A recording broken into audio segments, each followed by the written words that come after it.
he was not an atheist, and he once said that in some respects, an atheist was a very silly person, because the implication being that the universe is so vast, that we have so little knowledge. Our knowledge of the universe, we've only been systematically, scientifically investigating the universe for a mere 4 centuries. And so our knowledge of the universe is very superficial and very new. We're very ignorant. And so the questions of how the universe came to be, and if there was anyone involved in its creation, are still open questions.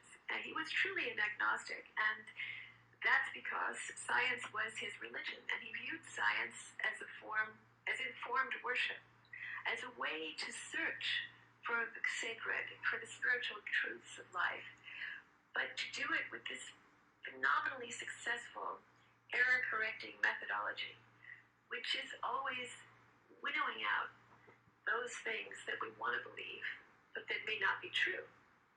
We are great liars as a species. We lie to each other, we lie to ourselves, and so we need the scientific method to constantly test, and to test reality, to test our perceptions of reality, because we're so often wrong. And of course, science is a permanent revolution. It never ends, because science reserves the highest rewards for the scientist who will prove the most cherished beliefs of the scientific community wrong.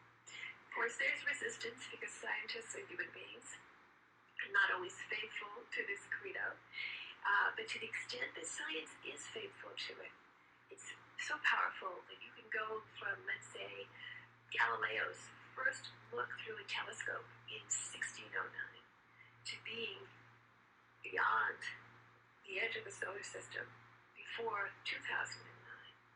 You can get you to the stars, and only because it's a mechanism that is so relentlessly testing its own beliefs. Imagine what politics would be like if the community of politicians were only interested in what was true, and recognized that their best efforts to find the truth were doomed to failure, because there are no absolute truths that we can find. We can only find these little tiny successive approximations of reality. So Carl was truly a skeptic in the great tradition of science.